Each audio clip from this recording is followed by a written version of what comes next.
Gott auf Wohnungssuche, das ist der Titel der Message heute. Und er sucht dir nicht eine Wohnung in einem Palast oder in einer Kathedrale, sondern in deinem Herz. Wir wollen heute wieder in die Bilderwelt der Stiftshütte eintauchen und unsere Seele ist das Heiligtum, das wollen wir heute miteinander anschauen. Ich freue mich so sehr darauf und so schön hast du eingeschaltet. Also lass uns nicht länger warten, lass uns direkt jetzt in die Halle gehen. Ganz am Anfang möchte ich dir kurz sagen, du musst wissen, Janice und ich wohnen seit fast 6 Jahren im gleichen Gebäude.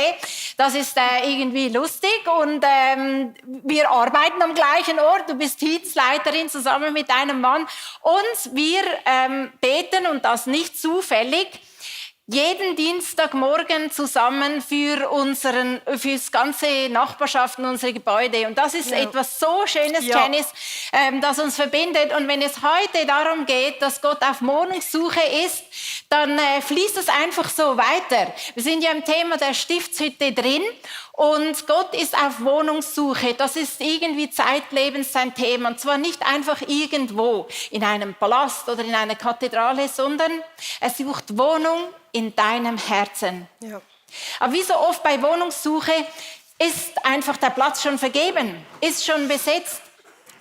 Mit Sorgen vom Alltag, du kennst das vielleicht, oder vom Lärm der Welt, all die Anforderungen oder all die Angebote und der Platz ist besetzt. Nichtsdestotrotz, Gott geht weiter und er sagt, hey, ich sehne mich nach Gemeinschaft und ich habe dich geschaffen für Gemeinschaft. Und genau aus diesem Grund hat er vor 4000 oder so Jahren die Stiftshütte initiiert. Das ist ein Schatten, ein Abbild von dem Heiligtum im Himmel. Und wir haben die letzten paar Sonntage schon davon gehört. Du siehst es nochmal eingeblendet. Die Stiftshütte ist das Zelt der Begegnung, wie es auch heißt, weil Gott hat das initiiert mitten unter dem Volk, weil er Gemeinschaft will mit dem Volk. Die Herausforderung ist, wenn du jetzt also als Besucher da durch die Wüste gewandert wärst, dann wärst du irgendwann ja mal an das Riesencamp gekommen, das die Israeliten dort hatten nach der Erlösung von der Sklaverei. Und was du dann gesehen hättest neben den vielen Zelten, die sie aufgebaut hätten, wäre einfach ein weißer Zaun gewesen. Und dann vielleicht hätte das graue Dach der Stiftshütte irgendwo noch herausgeragt. Was ich damit sagen will, recht unspektakulär eigentlich, von außen. Nichts Besonderes. Ja, halt einfach ein Zelt mehr und das so einen Zaun rundherum hat. Aber wenn du da hineingehst, und ich glaube, das wissen wir alle unterdessen, dann findest du das Gold, dann findest du Herrlichkeit. Und heute tauchen wir ein ins Heiligtum dieser Stiftshütte. Und genau so ist es doch oft mit unserer Zeit mit Gott.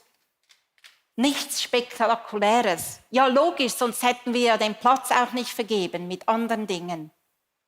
Nichts Außergewöhnliches. Ich habe schon so oft erlebt, wenn ich Zeit mit Gott verbringen wollte, es zieht mich nicht an.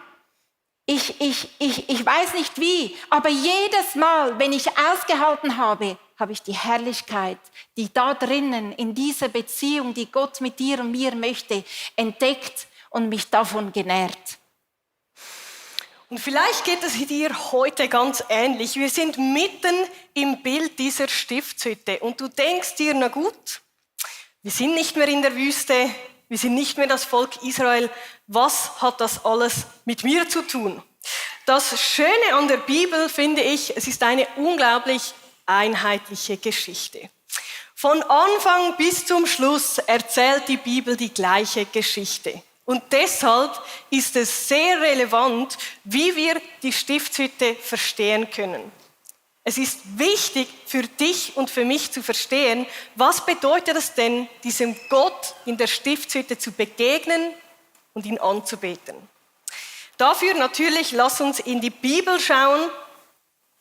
Im 2. Mose wird genau diese Stiftshütte beschrieben. Es wird beschrieben, wie der Priester sich so zu verhalten hat. Und es wird beschrieben, wie die unterschiedlichen Opfer stattfinden an den verschiedenen Stationen, die wir auch heute ein bisschen genauer anschauen. Und dann steht, ja, opfere da, denn das ist der Ort, wo ich euch begegnen möchte. Und das Spannende ist hier das Plural. Gott sagt, ich möchte dem ganzen Volk begegnen, hier, wo der Priester opfert. Und weiter lesen wir, dass Gott sagt, und zu dir werde ich sprechen. Also das war der Ort, an dem Gott ganz persönlich geredet hat. Im 2. Mose 29, ein bisschen weiter, 45 bis 46, da lesen wir, ich will bei euch Israeliten wohnen und euer Gott sein. Ihr werdet erkennen, dass ich der Herr, euer Gott bin. Ich habe euch aus Ägypten herausgeführt, um bei euch zu wohnen. Ja, ich bin der Herr, euer Gott. Das Wort erkennen, das wir hier lesen, das klingt so wahnsinnig intellektuell. Ja, ich habe damals die Stiftshütte gesehen, ich habe in der Tora gelesen, also ich habe diesen Gott verstanden. Aber eigentlich bedeutet das Wort erkennen hier etwas ganz anderes. Es ist nämlich das hebräische Wort Yada. Und Yada bedeutet so ein persönliches Erfahren, eine persönliche Begegnung, eine intime Persönlichkeit. Damals hieß es nicht, ja, du kannst das anschauen, wie Susanna gesagt hat, diesen weißen Rahmen rundherum und du denkst, ja, okay, da ist dieser Gott. Sondern es ist das persönliche Erkennen und Erleben Gottes, das Hören seiner Stimme, das Sehen seines Wirkens.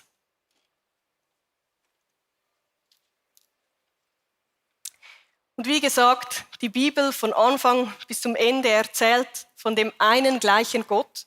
Und deshalb lass uns weiterschauen, was sagt denn das Neue Testament dazu? Zu diesem Gott, der sich erleben lässt. Und dafür tauchen wir ein in den Johannes 1,14. Das möchte ich hier vorlesen, indem ich in diesem Bild der Stiftshütte bleibe. Und wir lesen, das Wort wurde Mensch und lebte unter uns. Wie schön, wenn wir die Stiftshütte mit diesem neutestamentlichen Blick lesen dürfen. Und wenn wir da eintauchen und das Wort lebte, spricht von Jesus diese Stelle. Und wenn wir das Wort lebte unter uns genauer anschaut, dann ist es dasselbe Wort, zelten, mitten unter ihnen zelten. Und was war die Stiftshütte? Es war ein Zelt mitten unter den Menschen. Also wir wollen heute in diese kreative Bilderwelt der Stiftshütte mal so ganz praktisch eintauchen. Und die Stiftshütte ist in 3 Teile aufgeteilt. Das ist der Vorhof, das ist das Heiligtum und das ist das Allerheiligste. Und lass uns heute mal in Erwägung ziehen, dass der Vorhof für unseren Körper steht, also für das, was man von außen sieht, wie bei der Stiftshütte. Dass das Heiligtum ein Bild ist für unsere Seele. Und da stehe ich jetzt hier mittendrin mit diesen 3 Elementen, mit dem Leuchter, mit dem Räucheraltar und mit dem Schaubrottisch. Und dass der Geist, unser Geist sozusagen das Allerheiligste ist. Das ist jetzt auch nicht so weit hergeholt, weil im Korintherbrief, und zwar im 1. Korinther 6, Vers 19 steht, oder habt ihr etwa vergessen, dass euer Körper ein Tempel des Heiligen Geistes ist, der in euch wohnt und den euch Gott gegeben hat. Ihr gehört also nicht mehr euch selbst. Und wenn wir heute in diesen Raum eintreten vom Heiligtum, also da sind wir durch den Weg gekommen in den Vorhof, durch die Wahrheit gekommen, der 2. Vorhang, und sind jetzt im Heiligtum. Und nimm dieses Bild für dich ganz persönlich, weil da wollen wir bleiben. In diesem Heiligtum, wo es den Schaubrottisch gibt auf der einen Seite, ein Bild damals für das, was Gott versorgt, heute von dem, was wir leben. Dann der Leuchter, damals ein Bild für Jesus und das Öl für den Heiligen Geist, heute in unserer Seele ein Bild für unser Denken. Und dann schließlich der Räucheraltar, damals ein Bild für Gebet, für Anbetung, für Danksagung. Heute ein Bild für das, wofür wir leben. Und wir möchten euch jetzt mitnehmen in diese 3 Elemente und immer wieder aus der Stiftshütte den Link schaffen zu dem, wie sieht denn das in meinem persönlichen Leben aus? Was bedeutet der Schaubrottisch für mich heute? Was bedeutet der Leuchter? Was bedeutet der Räucheraltar? Wir sind im Heiligtum, wo alles Gold ist, wo es abgeschirmt ist von der Welt und gehen da durch diese Elemente durch. Und dieser Leuchter, wenn man es neutestamentlich anschaut, steht für Jesus. Wie faszinierend, dass das Bild ist. Es ist von Gold erschaffen, es steht für die Heiligkeit von Jesus. Man sagt, es ist zusammengehämmert, es steht für die Wunden von Jesus. Und es hat 7, also 6 Arme plus das in der Mitte, 7 von diesen Leuchten und Lampen, weil es ganz spezifisch sagt, welcher Geist war auf Jesus. Wir lesen nämlich in Jesaja 11,2, das ist ein prophetischer Vers über Jesus. Der Geist des Herrn ruhte auf Jesus, der Geist der Weisheit, der Einsicht, der Geist des Rates und der Kraft, der Geist der Erkenntnis und die Geist der Ehrfurcht vor dem Herrn. Wie kraftvoll, denn wir wissen, dieselbe Kraft, die Jesus von den Toten erweckt hat, die lebt heute in uns. Das heißt, diese 7 Elemente sind auch wichtig für dein Leben. Nun, dass dieser Leuchter leuchten konnte, brennen konnte, brauchte es das Öl. Und das Öl steht sinnbildlich für den Heiligen Geist in uns.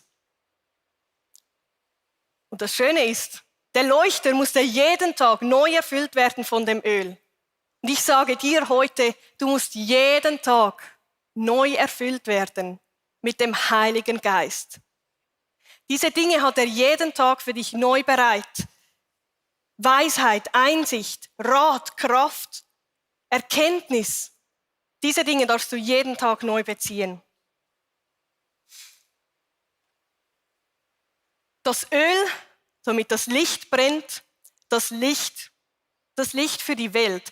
Die Stiftshütte war geschlossen, es hatte keine Fenster. Das heißt, das einzige Licht, was hier war für den Schaubrottisch, für den Räucheraltar, kam von diesem Leuchter. Und das ist heute genauso. Das Licht der Welt kommt nur von Jesus Christus alleine. Und wenn wir sagen, es ist ein Bild für unser Denken, wie oft haben wir unsere Gedanken gefüllt mit Dingen, die uns ablenken. Gefüllt mit vielleicht Podcasts. Wer hört gerne Podcasts? Dinge lernen.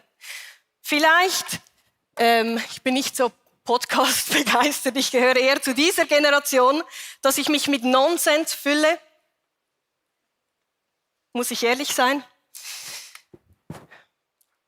Aber vielleicht hat das auch ganz viel damit zu tun, dass du dein Denken immer mehr damit füllst, mehr zu wissen, mehr Theologie zu kennen, einen nächsten Abschluss zu machen, noch besser in deiner Arbeit zu sein. Fülle dein Denken nicht mit Wissen, sondern mit dem Heiligen Geist. Und werde niemals zu stolz, zu denken, dass du das Licht von Jesus Christus nicht brauchst. Das Einzige, was dein Leben erhält, ist das Licht von Jesus Christus. Schön gesagt, Janice. Ein weiteres Gerät in der Stiftshütte im Heiligtum war der Schaubrottisch. Und der Schaubrottisch, der hatte 12 Brote, 6 auf jedem Stapel und das symbolisierte damals die 12 Stämme von Israel. Was damit gemeint war, ist, dass Gott ihr Versorger war. Sie waren ihm jeden Tag vor Augen, jeden Tag hatte er sie vor sich.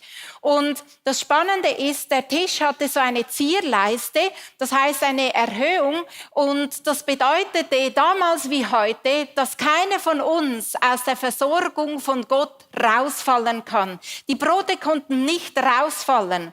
Das war das eine. Und das andere war, die Brote wurden jede Woche erneuert. Also jede Woche kamen frische Brote.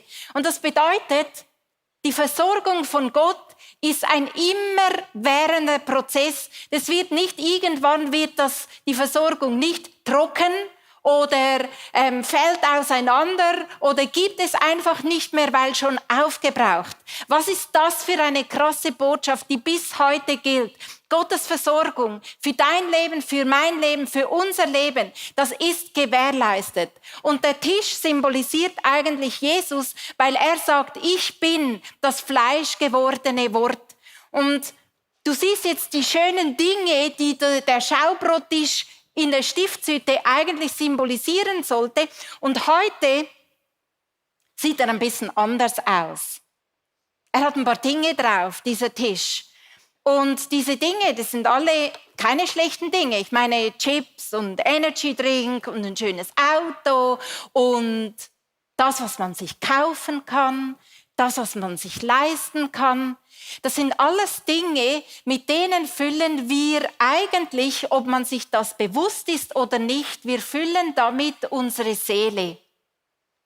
Und eigentlich ist das der Tisch der Versorgung. Und es heißt in der Bibel, der Mensch lebt nicht vom Brot, also nicht vom physischen allein, sondern von jedem Wort, das ihm zugesagt ist. Und ich weiß nicht, wie es dir geht. Vielleicht bist du gerade am Fasten und du merkst, du verzichtest zum Beispiel auf Shoppingfasten. Das fällt weg. Aber erst, weil du es nicht mehr tust, merkst du auf einmal, wie sehr, dass du davon lebst.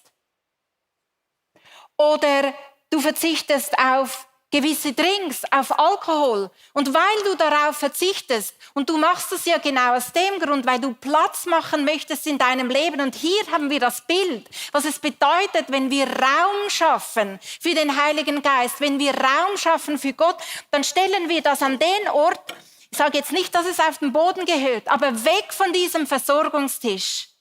Weg von diesem Versorgungstisch. All diese Dinge, die sind jetzt nicht per se das, was ich leiste. Ich kann sowas von davon leben und mich nähren von dem, was ich leiste, was auf meiner Agenda steht. Wie gut ich bin, dass ich so viel beschäftigt bin. Aber wir verpassen die Versorgung durch das Wort Gottes. Und ich möchte dir ein Beispiel erzählen, das ich aus dem Fasten kenne. Vor ein paar Jahren hatte ich den Eindruck, ich sollte auf Zucker verzichten. Und Zucker beinhaltet ja unter anderem auch Schokoladenkuchen und ich habe das ein Jahr lang gemacht. Und die ICF Conference ist immer so eine Zeit, wo man auch recht körperliche Energie braucht. Und dann kam jemand und hat einen Schokoladenkuchen gebracht und ich fand das so mies, weil ich hätte sowas von ein Stück gebraucht und ich durfte keins essen. Und dann kam der Heilige Geist mit mir ins Gespräch und er hat gesagt, aber sag mal, also was erwartest du von diesem Schokoladenkuchen genau? Ich habe gesagt, der hätte mir jetzt genau die Energie gegeben, die ich jetzt gebraucht hätte. Dann hat der Heilige Geist gesagt, ja, also gut, was du dann eigentlich bräuchtest, könntest du vielleicht auch mit 10 Minuten hinlegen erreichen. Also du brauchst neue Energie. Und es ist so oft mit diesen Dingen, dass sie uns etwas geben, was wir meinen, dass wir eigentlich brauchen, aber dahinter steckt ein Bedürfnis, das verloren geht und verkümmert. Und damit, mit dem, was wir uns ernähren, ist schließlich auch das, was uns hilft, Entscheidungen zu treffen. Es hält uns aktiv oder macht uns passiv und wir lassen Dinge schlittern. Es spielt eine Rolle, mit was wir unseren Körper füttern und mit was wir unseren Geist füttern. Und schau mal, was Jesus uns anbietet.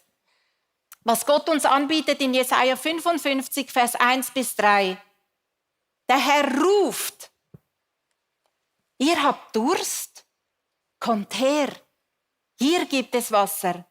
Auch wer kein Geld hat, kann kommen. Nehmt euch Brot und esst. Hierher. Hier gibt es Wein und Milch. Bedient euch. Es kostet nichts. Warum gebt ihr euer sauer verdientes Geld aus für Brot, das nichts taugt? Warum für Nahrung, die euch nicht sättigt, die nur die Symptome satt macht, aber nicht unser Herz?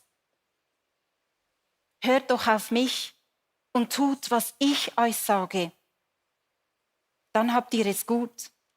Ihr dürft köstliche Speisen genießen und euch daran satt essen. Hört mir zu und kommt her. Ja, nehmt meine Worte an. Dann werdet ihr leben. Das ist das Versprechen, was das Brot des Lebens für uns macht.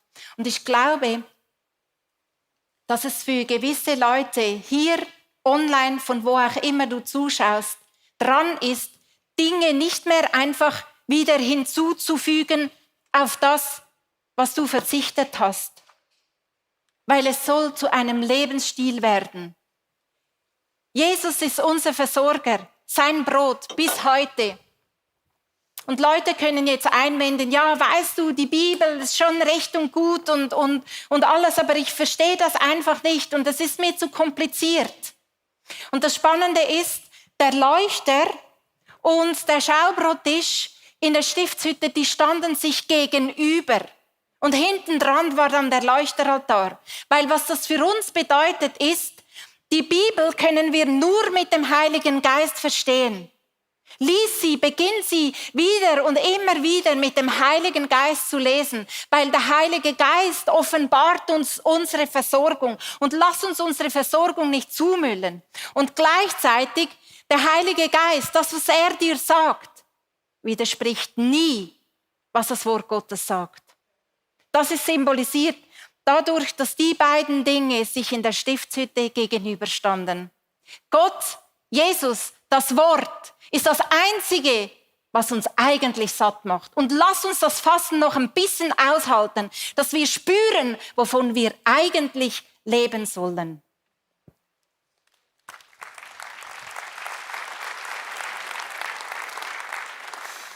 Und wenn wir von da noch 1, 2 Schritte weitergehen, landen wir hier bei dem Räucheraltar. Und der war kostbar aus Akazienholz gemacht. Der war auch mit reinem Gold überzogen.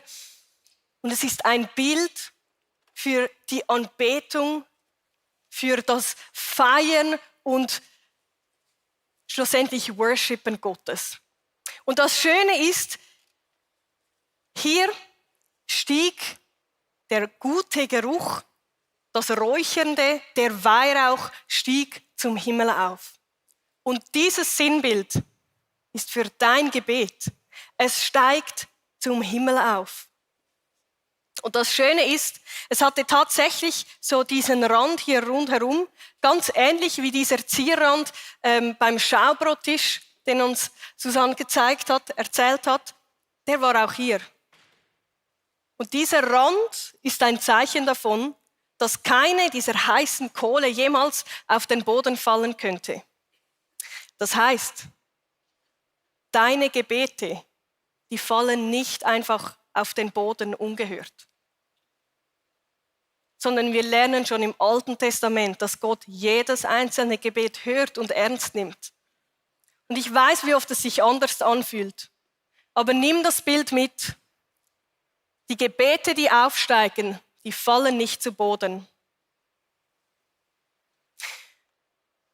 Es gibt dieser wunderbare Spruch, ich kann ihn nie ganz loben zieht nach oben und danken schützt vor Wanken. Ja, überraschenderweise konnte ich es doch. Das ist das Bild für mich, dass wenn wir Gott anbeten, dann schauen wir nach oben. Wir sind ausgerichtet. Das hat etwas auch mit der Körperhaltung zu tun. Ich habe hier einen wunderbaren Spiegel, der hier ein paar blendet, wenn ich ihn... Wenn ich nur mich selbst betrachte und fokussiert von mir bin, dann hat das eine ganz andere Körperhaltung. Es ist eine andere Ausrichtung von meinem Leben, als wenn ich verstehe, dass es sich schlussendlich gar nicht so um mich dreht und ich stattdessen diesen Gott anbeten darf. Es ist eine andere Haltung. Und wie gesagt, die Bibel, sie lässt sich entdecken, von der ersten bis zur letzten Seite. Und die Offenbarung hat eine wunderbare Stelle. Das ist ganz hier hinten, gut zu wissen. Die Offenbarung hat eine Stelle, die sagt, in Kapitel 5, Vers 8, jeder Älteste hatte eine Harfe und goldene Schale voller Weihrauch. Das sind die Gebete aller, die zu Gott gehören. Noch mehr Zusage, dass Gott dein Gebet hört. Das sind die Gebete aller, die zu Gott gehören. Dein Gebet fällt nicht zu Boden. Und ein weiter schönes Detail, das dieser Räucheraltar hatte, er hatte in der Mitte so 4 wie Hörner, die in jede Himmelsrichtung geschaut haben. Und Hörner stehen in der Bibel immer für Kraft. Das heißt, dein Gebet hat Kraft in jede Richtung vom Kompass, in jede Lebensrichtung. Unser Gebet hat weltweite Wirkung. Das glaube ich wirklich und das lernen wir vom Räucheraltar. Etwas weiteres, das uns passieren kann, wenn wir sagen, wir möchten diesen Gott anbeten, gerade in der aktuellen Zeit, ist, dass wir sagen, ich habe keine Zeit. Wie schade ist es, wenn wir unsere Zeit falsch füllen, wenn wir keine Zeit mehr haben, einfach hier zu stehen und unsere Gebete zum Himmel steigen zu lassen. Nimm dich in Acht davor zu sagen, ich habe halt einfach keine Zeit dafür.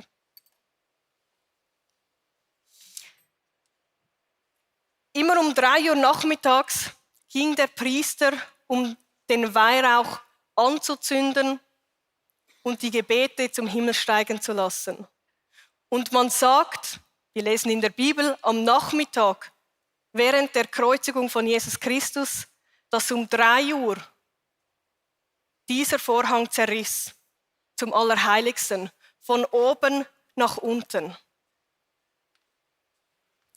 Was ein schönes Bild, dass du jetzt nicht mehr diese Stiftshütte brauchst. Du brauchst nicht mehr mich oder Susanna, einen anderen Priester, sondern das Allerheiligste ist offen für dein Gespräch, für deine persönliche Beziehung, für deine heilige Feier von diesem Gott, der dir ganz persönlich sein möchte und in deinem Herzen wohnen.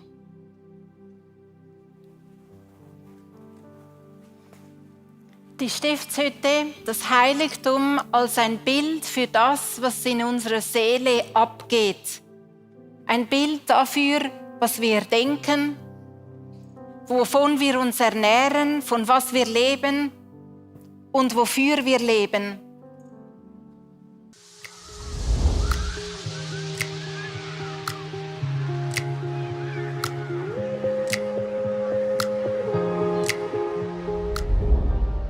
Schön, dass du dabei warst. Ich hoffe, dass die Predigt dir geholfen hat und du viele Dinge auch für deinen Alltag umsetzen kannst. Wir würden wirklich gerne mehr von dir erfahren. Vielleicht hast du Fragen, was beschäftigt dich? Dann besuch uns doch auf unserer Homepage icf.ch/connect. Dort erfährst du auch, was uns als Community eigentlich ausmacht. Alles, was du hier siehst, hat zu tun. Viele Volunteers, sie haben ihre Talente investiert, ihre Zeit investiert. Auch ganz konkret Finanzen, weil ohne Finanzen ist das alles gar nicht möglich. Ja, und das hier ist unsere Einladung an dich, Teil von diesem Großen zu werden, was Gott tut, auch mit deinen Finanzen, weil es ist so viel Technik, es sind so viele Investments, die wir machen, dass das alles möglich ist. Und mit deinen Finanzen kannst du da einen Unterschied machen. Und noch eine kleine Sache, abonniert den Kanal, macht einen Daumen hoch, schreibt was in den Kommentar rein, weil es wird uns helfen, dass Leute plötzlich von dieser Sendung hören, weil wir wollen ja die beste Botschaft rausbringen an Menschen, die noch nie von diesem Gott gehört haben. Also, bis zum nächsten Mal.